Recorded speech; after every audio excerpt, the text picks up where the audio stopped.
I'm really excited to welcome Michael Bochey today to Mindful Mutiny. Michael, thank you so much for being here. Oh, glad to be here. It's pretty cool to Yeah. talk to you here. We had a good conversation the other day, so Yeah, we yeah. absolutely did. And I can you say what is it that you do for a living? What's your title? So I'm a firefighter. I currently work in admin, so I'm on the admin side now. I was a firefighter for 15 years. Before that, I did like 5 years as a firefighter in Maryland, and then I came out here to the West Coast. Started working for an agency out here, and that's where I've been ever since. I've volunteered as a kid too. I was 16 years old when I started volunteering as a firefighter, and after high school, just went to college because that was what people told me to do. But then about 2 years in, I just decided like, hey, if I'm already a volunteer firefighter, I should just do this for a living. And that's what I ended up doing. So inherent in being a first responders deal with things that the rest of us don't have to deal with. I was telling you the other day that I've never had to I've never had to carry a hurt or injured child out of a car. I've never had to do many of the things that people like you have to do. And you experienced trauma as a first responder. Can you talk about what happened to you? Yeah, it, with first responders, police and fire and paramedics, it's a little bit different than the Hollywood depicted post-traumatic stress disorder because it's a 30-year career and it's where we live, it's where we work, it's where we go every single day. So it's a much slower progression over not just like the big stuff we see, like carrying the kids out of the cars with their parents screaming and stuff like that, the big stuff. There's all these micro traumas that happen every single day. Like you're going to houses where you just witness extreme poverty and just broken families and all kinds of things that aren't really the best version of what is out there in the world. And over the course of many years, it builds up to where it changes your view of the world. So there's like major calls where um, I'll always remember them. There's been the fatality fires, and there's been I had like one mom. She lived like right next to the fire station. She called because her baby wasn't breathing, and as soon as we pulled out of the ambulance bay, she was running right up with the baby, and she just hands me the baby, and I was like a 18 to 20-year-old kid at the time, like just starting out, and I was like, I grabbed the baby, and I'm like, oh yeah, it's like she just said do something, and that's something that you just like never forget. And then there's just tons of stuff that you never forget, but there's two. Well, we can break trauma down in many different ways, but one way you can break it down is perceptual trauma and egoic trauma. Egoic trauma is like the things that happen to you. So if you were like sexually assaulted, if you were that mom and your baby died, if something happened to you, you were in that accident. Egoic trauma, it means it changes your view of yourself. And perceptual trauma would be mainly witnessing that stuff. It changes your view of the world. And it happens slowly, and it doesn't come out like it does in the Hollywood movies where you have like flashback. Sometimes it does, but it's not like I would come home and have flashbacks and throw a dish at the wall and just act like the movie Brothers, if you've ever seen that, where he comes back from Iraq or wherever it was with this major issue. It's way more subtle. It's just like over the years, I just ended up being less happy, not really sure why. My life was going good. Um, and I started to just, relationships weren't going the best. And I remember one day, like specifically when I kind of like realized like this is a problem, something I need help was when I had just bought my house. It's like, 10 minutes from the ocean. It's a nice area. It was a nice day. It's Southern California. I was driving down Pacific Coast Highway, sunset, good music on. Like this was like a perfect day. And I just felt like shitty. And didn't know why. And I started thinking, I'm like, man, I have like everything I ever wanted, like a nice house. I live by the beach. I was married at the time. Things were going okay with that. And I didn't have to worry about money too much normally. And was just like, why am I not enjoying things anymore? And like it got to the point where I noticed I was like about actually fantasizing about suicide like on a pretty regular basis. And literally, I just thought that was normal. I was like, oh, everybody thinks about it every couple days, every once in a while. People think about that. I literally didn't realize that there was an issue, but it was that drive on Pacific Coast Highway where I realized like something isn't working up here, that I'm not feeling the emotions that I used to feel. Um, that's because my view of the world was different. Like your view of the world is based off of what you see in the world. So if a third of your life, and that's not including overtime, is spent at a fire station in an underprivileged neighborhood, underserved area where um, you're just seeing poverty, and you're seeing trauma and injuries and fires, and that becomes your view of the world. Because my view isn't based off what you see; it's based off what I see, and that's when I started. Well, I think I'd been going to therapy for a while before that. It wasn't really getting to the root of anything. It was kind of just like the same conversations I would have with my mom. That's what I think a lot of therapists are, you just go and talk at them and you feel a little relieved when you get better, or when you leave the therapist's office, you feel a little relieved. But I think a lot of therapists weren't helping me like dig into what was really at the root of all those. It was EMDR therapy that helped a lot more.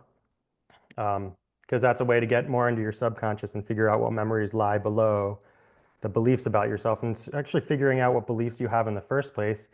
That's the first step. It's and there's different cosmologies that all say this in different ways, but I love the way a guy named Anthony DeMello says it. He wrote a book called Awareness. It's the 4 steps to happiness. Number one is recognizing a negative feeling, because people don't even know that they're not happy. I didn't know. It's becoming aware of that, and then you can start to dig and think, try and find out, well, what's underneath that? Is there a memory that's underneath that? What belief about myself did that memory cause? Um, one of and then the third step would be realizing that that feeling is within you. It's not out in the world giving it to you. You're getting that feeling yourself. But one of the things that just came up while I was saying that was a call that I went on for. We overdosed with the fentanyl epidemic. It's fentanyl overdoses all the time. And one of them was a guy in his 20s or 30s at home in his apartment. His girlfriend came home, found him.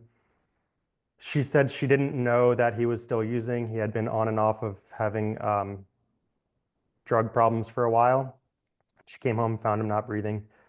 So we're doing CPR in the living room. She's hysterical. She like locked herself in the bedroom, didn't want to come out, and just seeing her like that, finding her loved one overdosed dead, and just that the shock of that to her is like it's over. It's not like a hospital where you're in a sterile room with lighting everywhere and the family's in the lobby. It's just chaos on these scenes, and that chaos is kind of what sticks with you too. And we're doing CPR, and I'm not the lead medic. I was on an engine, and the paramedics were on the ambulance. So the paramedic was the airway guy.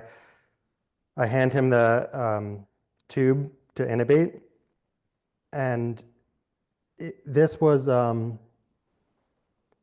think I had already started working in admin. I hadn't, it was late at night, and whatever happened, I handed him the tube, and there's a little syringe that goes with it that you fill it with air. So it's like this little cuff on the end of the tube, and the air expands, and the balloon keeps the tube inside the airway, so you get a good seal. I didn't hand him that syringe. He didn't notice. I didn't notice. He intubated, and then he reaches for it, and it's not there. And he goes, "Hey, where's the syringe?" And then like immediately, I feel like, "Oh, I fucked up." And then that feeling is like, okay, where did I put it? And I'm looking around and the apartment's a mess. There's stuff everywhere. And now everybody's looking at me. I'm like looking at myself like, what did I do with this thing? And caused a little delay, and it didn't change the outcome, but those little things create like this stress and this belief about yourself, like that um, I could have done better, or it's my fault, even though like logically I know it's not. Like that guy didn't make it, and it's not my fault. But deep inside, there's this like feeling of just something's not gonna. I'm not ever gonna forget that call because of that. And the way that comes out isn't coming home and having nightmares about it. Usually, it's coming home and behaviors are changed. And this is one of the realizations I had with like plant medicine is I saw that call. This was with psilocybin. I saw that call, it came up. And then the very next thing I saw was a day where I was fixing the screen door in my house because my dog ran straight through the screen and tore the whole thing open. So I had to fix it. It's a 15-minute project, right? It's not a big deal. And I'm trying to put this screen in and get the little bead sealed around the edge, and the Yeah, screen had a yeah. wrinkle in it. And I couldn't find the little The tool you roller. use, the roller. And I just got pissed, and I was like, I hate this screen. This is so fucking stupid. And I ripped the screen out, and I was like, I'll do it later. And I was married at the time. My wife was like, what the hell was that about? And I was like, oh, it's just not working out right. It's no big deal. Let's just go to lunch. And I I'm like, I thought I felt okay. I'm like, this is fine. I'm like, the screen was just annoying me for a minute, but I'm gonna put it down, come back to it later. And in that psilocybin journey, I realized that that screen was this guy that overdosed, and that little tool was the endotracheal tube that we were intubating him with. And that feeling that came up, and they say the body keeps the score, trauma Yes. stored in the body. And that part of me where that was stored was the same part of me that was coming out when I was fixing this screen. So psilocybin like connected everything. Like I am the way I am because of everything that I've been through and everything that and that just creates like a starting point to start working through that. And then you can start asking yourself the questions. And this is like what I love about Pachamama Sacred Paths, where I did these journeys. They're one of your sponsors, so your listeners probably know they're 501c3 registered religious church based in Mexico that works with ayahuasca, psilocybin, and uh, San Pedro cactus. And um, the people there really helped me dig into these things rather than there's some other facilitators around that won't. They'll just say, well, what'd you realize on your journey? Oh, cool. That's good. I'm glad to hear it. Aho. But Pachamama, they really help dig into that kind of stuff and ask the hard questions like, okay, that came up. What does that mean? And why is that still inside of you? And what belief about yourself is underneath of that? And then you do these rituals to release that belief. So it's not just the plant medicine, it's um, taking those intangible things, those thoughts, those feelings, those things that you can't see or touch, and turning them into something you can see and touch. So I had a padlock that they gave me, and it was when these things come up, I take the padlock, I say a prayer into it. I say like, this padlock symbolizes um, the weight of the things that I've been carrying, and I'm going to unlock this lock to symbolize releasing that. And when you say it, you really imagine channeling that feeling into the lock. And then when you unlock it, you imagine these chains falling off. And then I would bring in gratitude and say, I'm grateful for everything this career has given me. I'm grateful for everyone in my life. I'm grateful for whatever it is that day. And I'm going to lock that in and carry it with me the rest of the day. I'd lock it. And this was a 11 or 15-day ritual. And this is to take what you learned in that plant medicine journey, and now you're putting it into something tangible. So your brain can actually comprehend it in a more concrete way. And I just started feeling so much Yeah. better. And it's it almost sounds like I'm exaggerating when I say like plant medicine like literally changed my life, but it did. I'm at the point now where like I can't believe I ever thought about ending. I can't believe I had these thoughts about, and I just thought that was normal. And my life is more or less the same as it was then, but it gave me the power to just decide to be happier. It gave me the power to look inside and figure out really what it was that was making me unhappy and release all my attachments to the ways I thought things should be. And that's what plant medicine does is it makes the it increases the neuroplasticity in your brain. So if like when I was going through a divorce, everybody would say, "Oh, she wasn't the right one for you, anyone. Don't worry, you'll find someone better," or "This is going to be better for you in the long run. Just trust me. I went through it too." And people can say all those things, but they don't really help unless you believe them. But No. these thoughts that you tell yourself are so deeply ingrained, like a path through the woods or through the snow. It's been walked on so many times. You can't walk through the 2 foot deep snow. It's the only way you can walk is on that path that's already been compacted down. But what the plant medicine does and what the increased neuroplasticity is a fresh coat of snow over everything. And it's like, now I'm going to walk a better path and I'm going to make that the new path. And these rituals help compact that new neural pathway. And so now it's like, instead of somebody just telling me, oh, you're better off without her, and me not believing that, now I tell myself that. And I truly believe that. And it gives me more compassion for her. Yes. And it makes me less of a victim. And it makes me blame the world for my problems less and not victim blaming or anything, but realizing that I create the story about everything. Same Well, with these calls. it is, and you were on such a great roll there that I didn't want to interrupt like where you were going, but I have a question that goes back a few minutes. It sounds like you were seeking relief in mental health. You were talking to therapists, you were doing EMDR, there may have been some pharmaceuticals in there or something like that to help you deal with what sounds like irritability, complex recurring trauma, probably some sleep issues and these kinds of things. And at some point you heard about plant-based medicine and somebody recommended Pachamama Sacred Paths.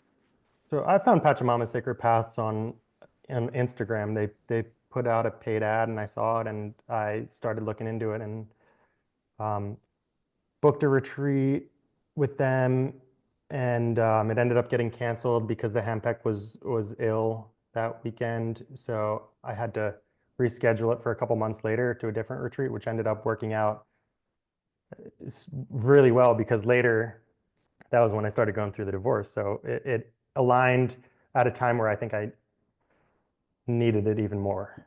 Um, but Pachamama I found them through their Instagram ad. And then I had actually known about plant medicine and psychedelics since 2016.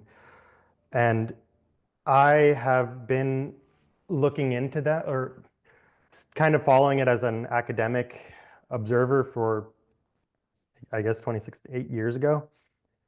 Because I heard on the Tim Ferriss podcast, I think it was Rick Doblin, the founder of Maps. It was either Yeah, Rick that's right. Doblin or Carhart Harris or Carhart, someone. And not Carl was his first name, Robin Carhart Harris. And I, that was the first time I heard about it. And I was like fascinated. I was like, wait, MDMA? They're telling me that can cure depression, anxiety, PTSD, and veterans are getting these enormous breakthroughs with it. And I was fascinated. So I just followed that research ever since and was already at a point where I got to the point where I needed it. I never thought I'd needed it before, but once I was like, okay, this is something I should try, I was already pretty well versed in the research and everything. And I think it goes back to really when I when I was in 5th grade, I found a book at the library in my school called The Mysterious Flame, and it's a philosophy book about the hard problem of consciousness. And in 5th grade, I took this book out of the library and I was fascinated by it. And it's funny because it's like fifth grade. I was 12 years old. Other kids were reading like comic books and stuff, but I was like reading about one of the biggest questions philosophers have had throughout all of written history. It's like the Yeah. question is, where does consciousness come from? What is consciousness? Because we have neuroscience that can explain fear, and we have uh, different types of neurons in our optical cortex. All this stuff can explain that something's happening in the brain, but it can't explain why any of those things translate to a subjective experience. Like, why are we aware of any of this happening? And neuroscience has always been trying to explain that, but it can't.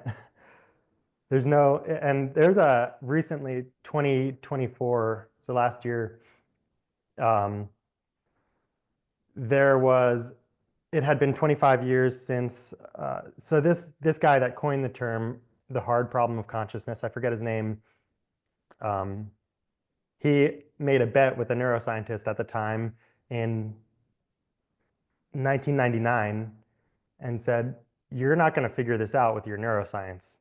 It's never going to happen because those are the wrong questions. He said, um, consciousness isn't something that arises from the brain. Consciousness is something that the brain arises within. And um, that's why people have near-death experiences where they leave their bodies and um, have a good near-death experience we could talk about too.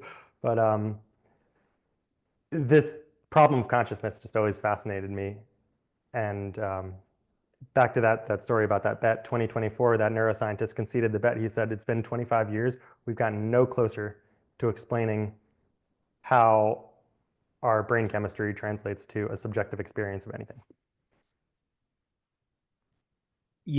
This is where we're kind of at right now as a as in the healing professions, because there was such a long period of time where the pharmaceutical medication had the stranglehold on how to treat these kinds of things, and talk therapy was the kind of gold standard of how to deal with this stuff. And the the difficult thing about a lot of the pharmaceuticals is that they could tell you some of the ways in which it affected the brain, but they couldn't tell you necessarily exactly why the medication had the effect that it did.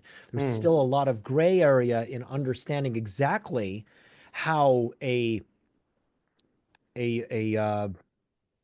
SSRI affects people in helping them with their mood. But what people do experience is this kind of blunted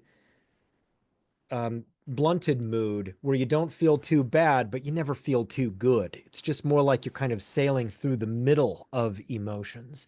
And with Pachamama Sacred Paths and the way that the sacred medicine is done is it allows for somebody like you to deeply and safely experience real emotion, get into the deep subconscious feelings, to reconcile those feelings with deep spirit, with a transcended pure source spirit, and do it under the care and eye of a well-trained people. And can you talk about how that first retreat that you had with Pachamama Sacred Paths changed the trajectory of your life and your trauma? It it it mainly just started a rabbit hole of me figuring myself out. It wasn't just that retreat that weekend. It was the next 4 months just figuring things out about myself and my psychology. So that first retreat, the first night was the ayahuasca, and I was just thinking about this when you were talking. I have to say somewhere in here that anything I say about anything doesn't reflect any official views or opinions of the agency I work for. I just have to say that so I don't misrepresent anybody or anything. But that first retreat, it was that first night was ayahuasca, and I had uh, actually had 2 cups to start because I'd done ayahuasca before and had nothing happen, had no experience, um, not really any benefit. The first 2 times I did it when I didn't have the experience, it did start me on becoming more interested in healing. But as far as the actual experience went, there was none. So I started off that night, the first time I did it with Pachamama, with 2 cups, and it was manageable. It was just a lot of anxiety and discomfort in the body that was coming up. And Hmm. the interesting thing about it was that I knew what it was. It wasn't this ambiguous, uncomfortable feeling. It was all these little flashes, like micro flashes of all these memories of hundreds of calls I've been through. There was one of them was a fatality fire that I went to. We had 3 people that didn't make it, and the one that did survive was a 15-year-old kid. He was like a teenage kid, and I I'm outside. I go to the home to help drag the guy out that they had already found. Started doing CPR. We put him on the gurney, brought him to the hospital. And when I was in the hospital, um, I'm getting like more information from the radios and the talk and everything, and hearing that the other 2 people didn't make it. The guy that I took to the hospital, I watched the doctors pronounce him, and then I'm just cleaning the gurney like that was I was asleep like an hour ago, and now it's like that was fucked up. And I'm sitting there just kind of like in my own thoughts, cleaning our gurney, and I hear this voice from the trauma room next door. It was a 15-year-old kid, and he says, "Where's my uncle?" And like my heart just dropped when he said that. I was just, oh, that's the guy that I took. I'm sure that was his uncle just because the age made would have made sense. And knowing that this kid, he's got burns on his face, burns on his hands. He's gonna probably wake up soon in the burn ICU. And that's when he's gonna find out that he no longer has a home and no longer has a family. And that just always stuck with me too. Um, so that was one of the calls that came up.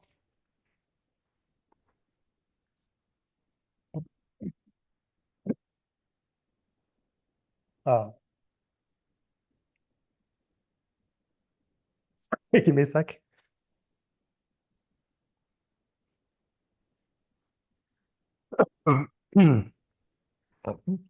But anyway, there's like multiple of these calls coming up, but all simultaneously. And that was the weird part was it was all simultaneous. So I have an alarm for it's like I have these awareness alarms to anyway, it was just uncomfortable. But the body keeps the score. I had already read that book that I mentioned earlier, and this is what started making sense to me because every call I could feel a spot in my body. And then it was time for the second cup or the next round. So I went up and I told the Hampec, which is like the medicine facilitator, what was going on, how I was feeling. And she just told me, just so you know, when you drink this next cup, it's not going to get better, it's going to get worse. But she said it in a way that was like, you need this. Like I felt like safe and encouraged to go deeper. And when I went deeper, that's when the barrier between the conscious mind and the subconscious just dissolved because it was all the subconscious stuff leaking through. But after that next cup, that barrier is just dissolved and everything comes up to the surface. And it allowed me to see everything that was inside and all these emotions that I just stored for a long time that I never even felt in the first place because I would just go home and say, "Ooh, that was a long night," and I'd go to sleep and forget about it. Um, and it was like the battle of 300. Like I just felt like I was in a war when all of this stuff was coming up, and I was kind of on the floor, just kind of like holding myself, trying to breathe through it. It was just a lot of discomfort in the body and um, a lot of purging.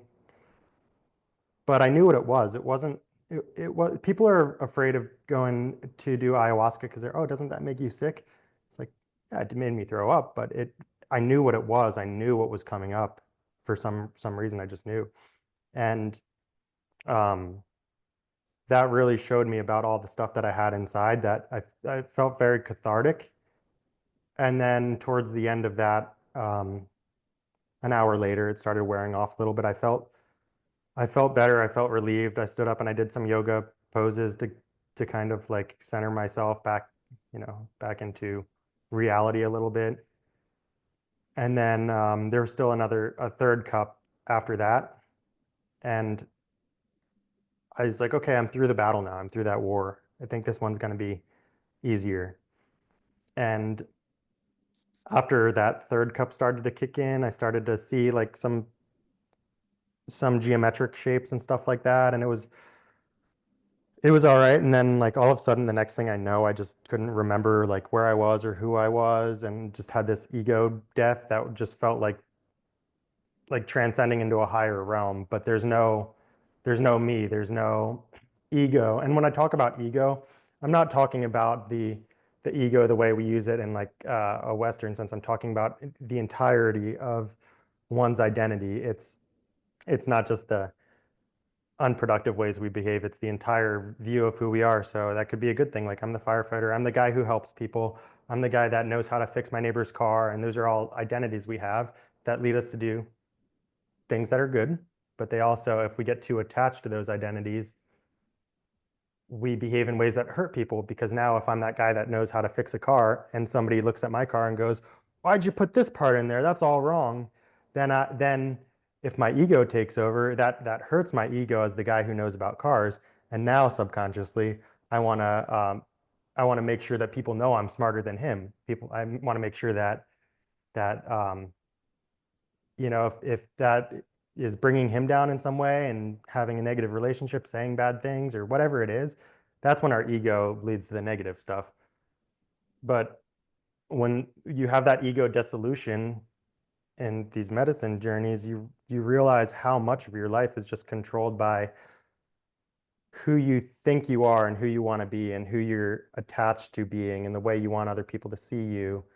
And it gives you that freedom to realize, like, I'm more than any of those things. I'm just like anybody else. I'm just an awareness. I'm just a piece of consciousness. And all of those things that I believe I am, I can use in ways to help people, or I can use in ways to hurt people. But as long as I know that these are just stories that I'm telling myself about myself, if somebody says something that hurts my ego, now I don't have to react in a negative way.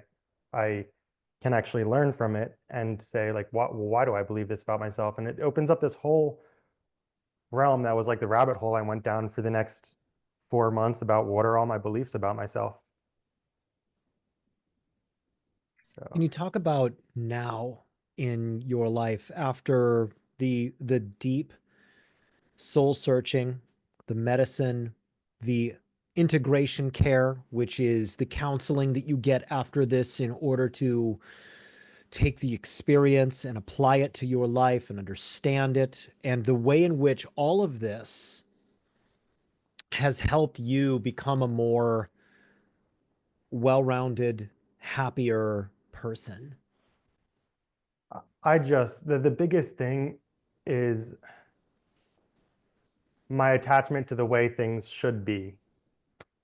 It's like I live my life in a way now that's just so much more free, because it's really attachment that creates most of our suffering, and it's letting go that creates the freedom. Because I'll give you an example. I really wanted to be a canine handler. I had a search dog. I got the dog myself from a dog trainer that he was retired, or he was older. He was retired from the police dog world. He still trained dogs, but I bought a dog from him. He helped me train this dog for search and rescue. I joined my fire department's search and rescue team, got all my classes, and then trained the dog mostly. Um, and then COVID started, and there was no more training opportunities. They were all canceled, and I couldn't go train with other agencies because they didn't want any people bringing COVID into there. So that opportunity was killed for me. And then after COVID, I started trying to do it again with the same dog. She was a little older then, so it was a little harder anyway to to get a dog that old. They want a younger dog that has a full career ahead of her. So they changed the rules to say that, okay, you can no longer bring your own dog and train your own dog. You have to go through the Search Dog Foundation, which is a different agency. They want all the dogs from them. That way the finances are all handled by one agency. And so that was another roadblock. Like, okay, so I applied for the Search Dog Foundation, got chosen out of 30 or 40 candidates, went up there, got a dog from them. They ended up kicking me out of the program because I had a dog training background that was slightly different from theirs, and they saw that as an issue. It wasn't a good fit between me and them. So that, again, for the third time, my dream of being a canine handler was killed. But I was so attached to the way I thought the way things should be, that I was never going to be happy until I got that one thing. And we can control, life's like a ship. We can steer it, but we can't turn it on a dime. We just control what we can within our path. And when life starts steering us in certain directions, we have to take opportunities that come to us and realize that, like, okay, maybe this is all signs from my guides that this is not the path for me. And I just have to um, appreciate the fact that I have a really well-trained dog now, and now I have the time and the opportunities to go on another path. So really the way that I live now, that's just so much more freeing and happying is or happying is it just gives me the freedom to just take the opportunities that are presented to me, and if they don't work out, then they're not supposed to, and then I can work on something that will work out. And it's just an easier way to be happy. And here's the way that I'll put it: to we can't control everything. We can control a little piece of our life. And even if we get to the point where we get everything we want, life changes quickly and it's going to change again. So being attached to having things the exact way that we've been programmed our entire life to believe they should be is going to make us unhappy. It's what we call holding things lightly. It's like holding things just Yeah. like this, Yeah. and allowing for life to happen. I want to tell you what I really, really love about you. And it's that you noticed early on in your career that the trauma was something that was an unsustainable element of your soul, your life, and it was creating in you things that were making you truly act and feel in ways that were completely unreasonable. That you would essentially have everything that a person could ever want and still feel like jumping off a bridge. Mhm. And there's so many people out there, specifically first responders, military people with complex PTSD, which is what you were dealing with, who have those feelings. And it feels so antithetical to reason. Why? There must be something wrong with me that I feel this way. Why am I so selfish? Why am I so how could I, what do I possibly have to complain about? I've seen people who have stuff to complain about and it's not me, Yeah. but it still exists. And what you did was you kept seeking. You kept seeking ways in which you could help yourself with your body keeps the score, with all the pieces of your body that were holding on to the things that were harming you. Oftentimes in first responder culture, there is a macho nature to things. There's a laugh it off. There's a dark humor element to it. There is a sense that, come on, we're all dealing with this, man up, essentially, which creates a sense that you shouldn't be sensitive, that you shouldn't have pieces of you that truly feel.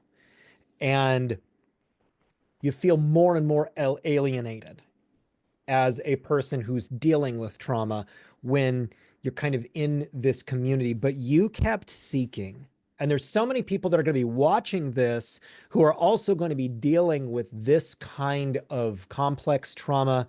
People who have worked on ambulance, in emergency rooms, police officers, firefighters, combat veterans, and all of the ones that I have somehow left out, because there's a lot of people who deal with this kind of thing, who rescue people and who do this kind of work. And so I want to thank you not only for seeking this so that you can have a good, fruitful career, but also sharing your story and being as vulnerable as you have been. Can you specifically state something to the listener who is a first responder dealing with this kind of thing and maybe considering plant-based medicine? What would you recommend to them? What would you say? I think it comes down to just not being afraid to go within, and because it's uncomfortable. Healing is uncomfortable because there's a lot of shadow that we need to address that consciously and subconsciously we don't want to do. But it really left me with more compassion for, the compassion fatigue and everything that we get out there, seeing the same crap over and over again. It's like now I see everybody out there on these calls is like human beings just like me, and there's no compassion fatigue. I'm more comfortable with emotions that I didn't understand before. Like there's nothing wrong with feeling emotions, and it's they're teachers. They're no longer something for me to be afraid of. It's just about like being brave and ready to go inside, whether that's plant medicine or not. If you feel the calling for plant medicine, there's a you have an odd fascination with it. You're reading about it. You're listening to podcasts. You feel unusually interested in it. Maybe that's a calling. But if it's not something you want to do, that's okay too. You just have to ask yourself whether that's coming from it's not your path, it's not your calling, or because your ego is trying to protect itself from being disrupted. Um, and I think that happens a lot. It's people want to stay in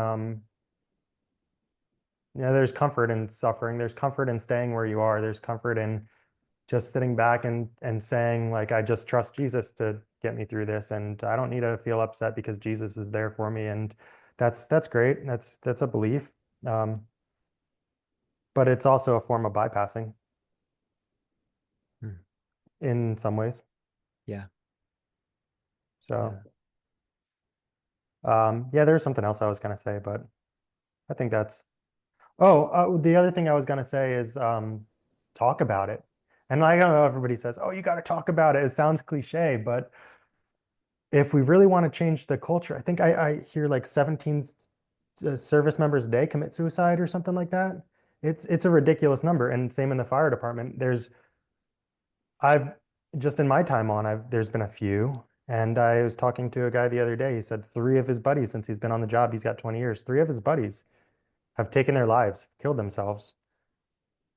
And sometimes this doesn't even get talked about. There's been people that I've known or people that I've known of on the job with me or in departments that are close that have died, and the cause of death never comes out. The family doesn't want to talk about it. There's not really sure if it was a suicide or not. There's those too. I don't know, but this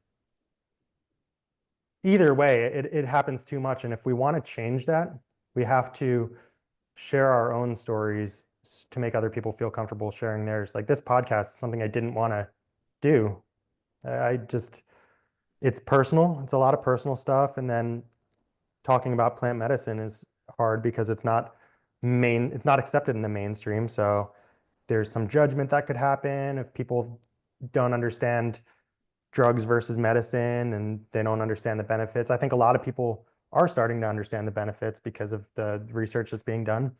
But this is a conversation I didn't want to have public at first, but I said if I'm out here preaching the message that people need to talk about this more to normalize understanding what we go through and understanding plant medicine and understanding ways to learn about ourselves, the rituals and the psychology and everything.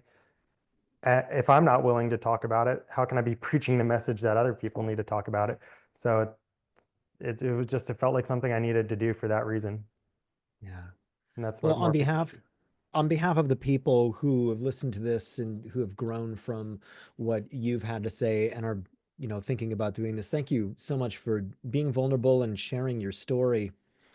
And what Michael is talking about is Pachamama Sacred Paths. The link to get more information about Pachamama Sacred Paths is going to be in the description of this episode. So you can go onto their website, see what it is that they do. If you are a first responder and you're thinking about this kind of medicine as an option to help you with whatever it is that you're going through in your heart, please take a look at the Pachamama Sacred Paths website. The most important thing is if you're looking at doing a medicine like this, it has to be done in a setting that is safe. They talk about this in terms of set and setting. It's been those two words used together because it's so incredibly important to be doing this medicine around people who understand. And what Pachamama Sacred Paths does, they're informed by Andean cosmology, and they are trained in the Karo tradition, which goes back to ancient times. And the way that this medicine is done is prayerful and careful and in ceremony. And it brings people together to support one another in a wonderful, nurturing environment where you can benefit from the growth that so many millions of people throughout human history have been able to grow from. So please check out their website and see if there is a retreat that is going to be near you. And remember, please don't forget to like and subscribe to the Mindful Mutiny podcast. And remember, in a lifetime, there are more decisions than anybody can count. Living the highest form of yourself is the most rewarding thing that you can do. Make incredible, positive, risky, and bold decisions to be the highest version of you. Now go be something great.